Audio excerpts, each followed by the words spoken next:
Hi everyone, welcome back to another video and welcome to a sunny and snowy Scotland. So today we're going to be doing the long-awaited CarPlay Part 3 where we get the phone connected up to the CarPlay box and I'll go through all the configuration options. So finally, CarPlay Part 3 coming up right after this.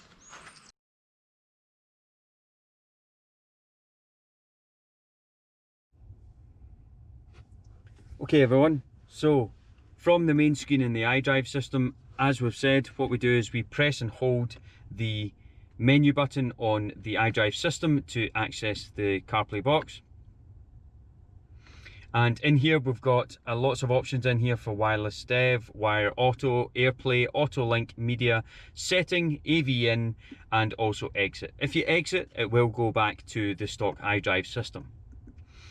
So into wireless dev then, what you've got is you've got CarPlay devices, connect mobile device, paired devices, Bluetooth reset, or reset it completely.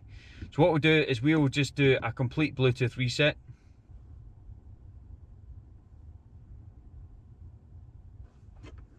Once the box is reset, what we can do is we can go into wireless dev, go into CarPlay devices, and as you can see we've got no CarPlay devices there. And what you want to do is you want to connect the mobile device. So from here we'd click connect mobile device and start the search.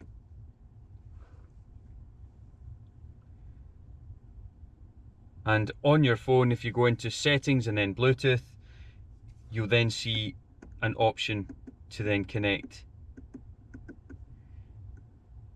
Once it's completed the search, we can then click there and click there.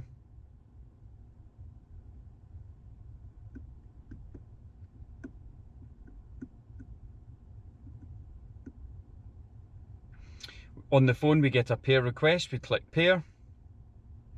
We allow the sync for contacts. It then says, would you like to use CarPlay? So we click yes, so use CarPlay.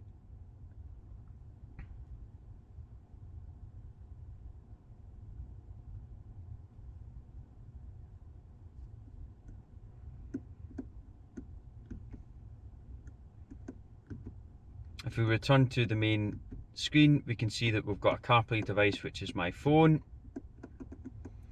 And then we can check all the other different options in here by going to setting.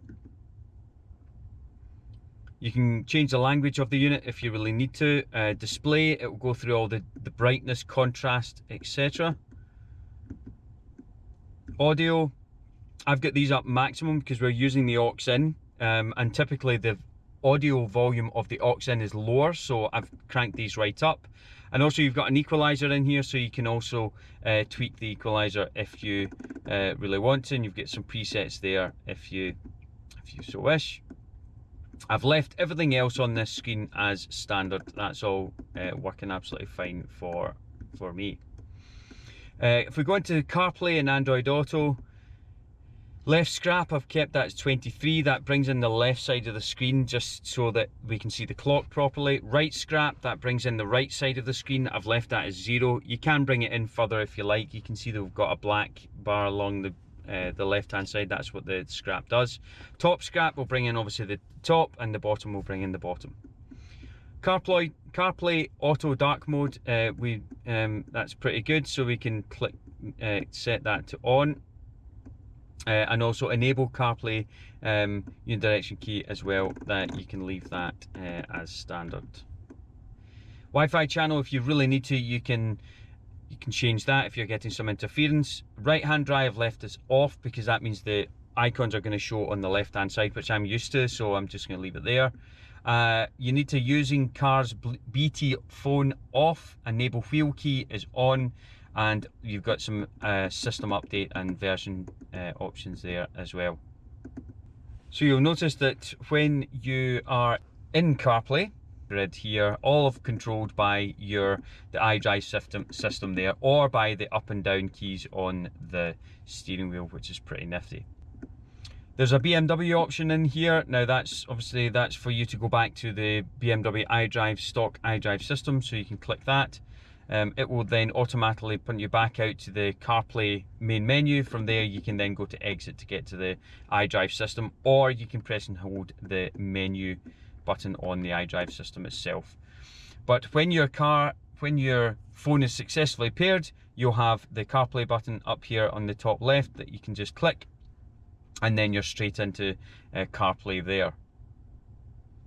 A couple of settings on the stock iDrive system which I think is worth going through if we just exit out of the CarPlay box now and go into settings. You need to make sure before you pair your CarPlay device or your iPhone to the system, you need to make sure that connections, Bluetooth is off. Okay, so you would leave that unchecked. I've left my phone paired just in case the box doesn't work for whatever reason. I can just click that on and I'll have Bluetooth connected to the stock iDrive system if I need it. But for the CarPlay to work, you need that to be switched off.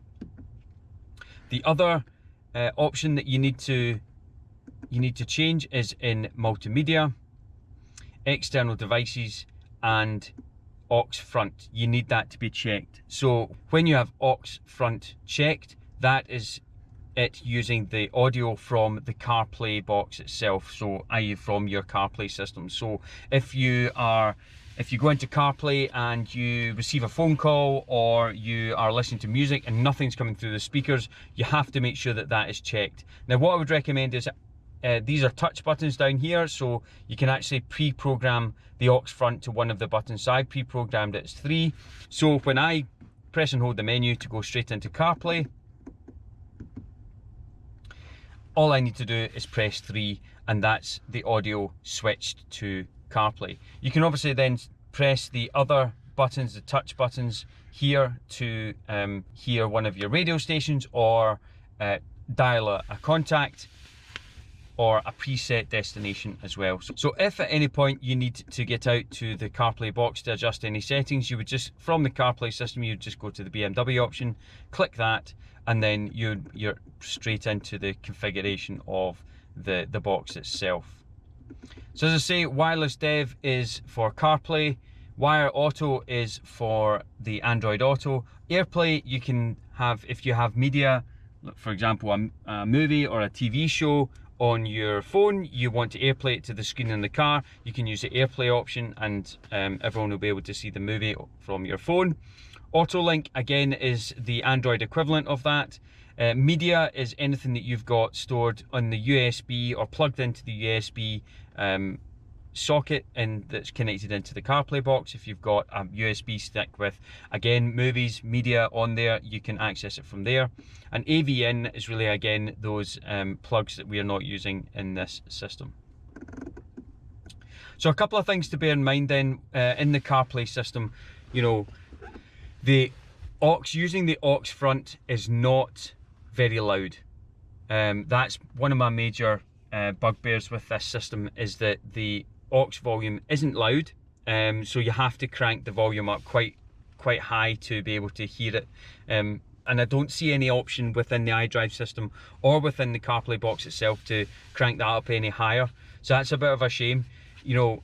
But I think in terms of advantages then, and looking at the pros of this CarPlay box, it allows you to then retrofit CarPlay into an NBT system like this, or an older Mini or BMW, and allow you to have access to CarPlay.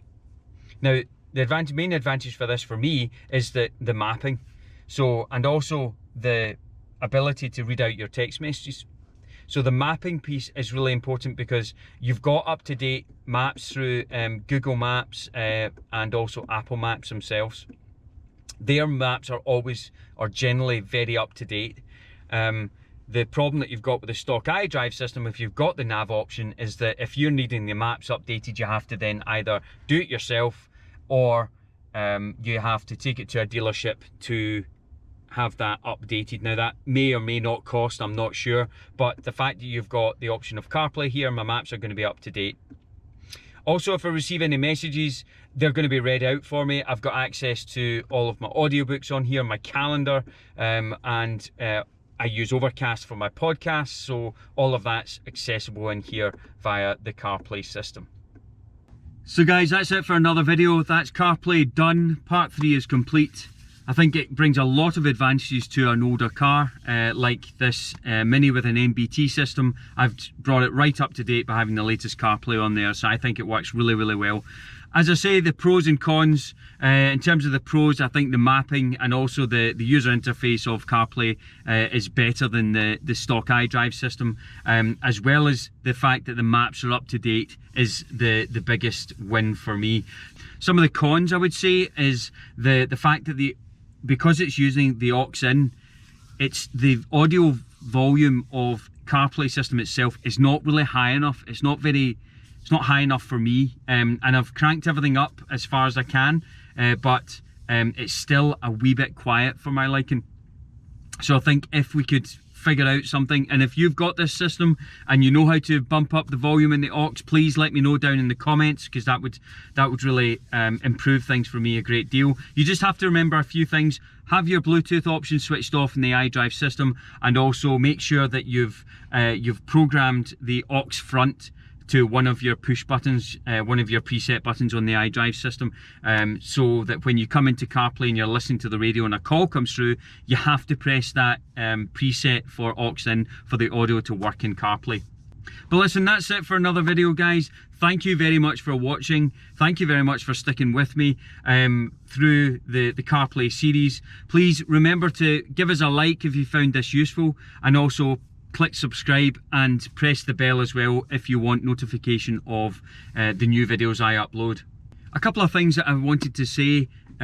Since starting this YouTube channel, I've had tremendous support from a lot of my friends and family, but there's a couple of channels of friends that I would like to recommend to you. One is Dave Scott of Scott Rods. I'll put a link to his up here somewhere if I can, or down in the description to his channel. It is fantastic. This man has built a hot rod from scratch over the last year, and it has just been fantastic seeing Bugsy come together. So I would highly recommend for you to jump over to Scott Rods, click a subscribe over there and watch the videos and like them, because they are fantastic, and he's coming out with videos every other day, so it's a great series to follow along with. The other channel that I wanted to recommend is Car Creations. So if you're into your mini stuff and you've been watching this mini series, the Car Creations, Ethan and his brother do some great videos around the Mini. Ethan's got a fantastic JCW, and also he's just bought a Countryman for the winter. Lots of the mods that he's doing on his are brilliant, really good to watch. So head over to Car Creations and give them a like and subscribe as well. I would really appreciate it. And the last channel I'd like to recommend to you is Car Guy Life. It's a mate, Peter Coleman, who is currently, he was given a car for free from one of his subscribers, and he's now going through that and fixing it all up. So that is another channel that is well worth a watch. So head over there. I'd really appreciate it if you gave him a like for his videos, and also click subscribe over there as well. He's also got a really sweet Subaru Impreza that he's doing up as well. So that's it for today. Thanks so much for watching, and we'll see you in the next one.